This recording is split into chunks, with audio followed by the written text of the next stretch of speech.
The Christmas Visitor by Annalise Lacerte, I believe, illustrated by Luke Koopmans. It's got lovely artwork.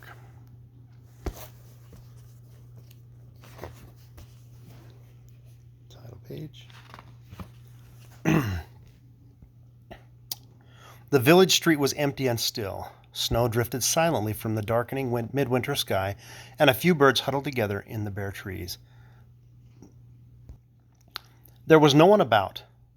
Who would venture outside in this cold, especially when there was news to share by the fireside, news that a king would visit that night? Suddenly a door opened. Someone came out and stared up and down the street. It was Simon, the richest man in the village, looking for the royal procession, wanting to make sure it would stop at his house. But nothing came.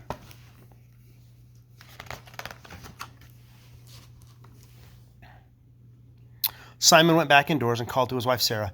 "I'm expecting a visitor," he told her. "Put a candle in every window to help him find us. Then go and cook a meal fit for a king." Simon's wife was weak and ill. Slowly and painfully, she went from room to room, placing a lighted candle on every windowsill.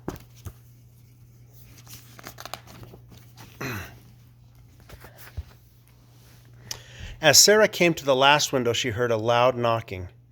She hobbled to the door and opened it.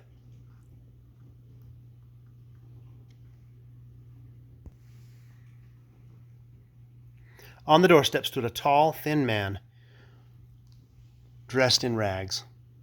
"I seek shelter for myself and my newborn son," he said. "Will you let us in?" Simon looked at the stranger's ragged clothes and said, "I'll have no beggars in my house." "You would be well rewarded for your kindness," said the man. "You are rich then, are you?" said Simon scornfully.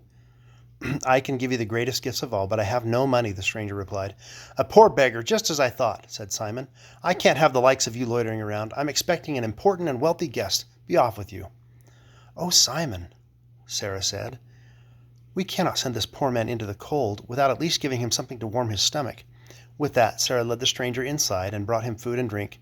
Then she offered him her shawl. "Take it," she said, gazing at him. "It is all I have to give." "Let me have this also," said the stranger, gently taking her stick away. "You no longer need it." Then he turned and went out of the house. Simon stared at his wife. "What has happened to you?" he said. "You're standing so straight." "I am well again," she exclaimed. "The pain is gone. The stranger has healed me." "Impossible," said Simon. "He was only a beggar." Suddenly Simon remembered the stranger's words.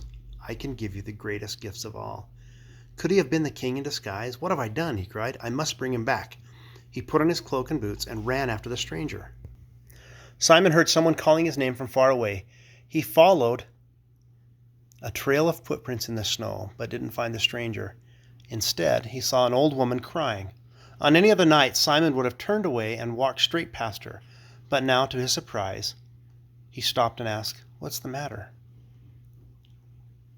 "I am so cold," she moaned. Simon remembered the stranger's great gift to Sarah and his own rudeness, and suddenly, ashamed, he wrapped his cloak around the old woman, then hurried on. Next, he found a small boy, and he was crying too. The boy had no shoes on his feet, and they were red and cold. Once again, Simon was surprised by his own reaction.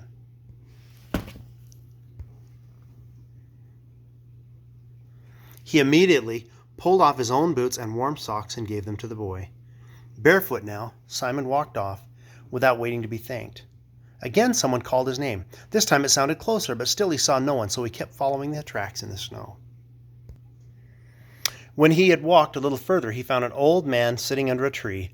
The man had no coat and was shivering. Without hesitating, Simon took off his own jacket and gave it to him. Now Simon was cold. So cold that he was in pain, but the pain did not seem to matter. Inside him was a warmth he had never known before. Again someone called his name, and this time the voice seemed to come from just ahead of him. There stood the stranger Simon had turned away. Now he was dressed in rich blue robes, no longer a beggar, but a king, with a radiance that shone around him. The king said, "Simon, you have passed the test I set for you. Follow my footprints a little further, and you will find my son waiting for you." Simon did as he was told. He followed the footprints to a stable. Inside was a newborn child, cradled by straw, lying in a manger. The stable glowed with warm light. Awed and afraid, Simon knelt and began to pray. Then the child looked up and welcomed him with a smile that filled Simon's heart with peace and love and joy, which are indeed the greatest gifts of all. Love the artwork.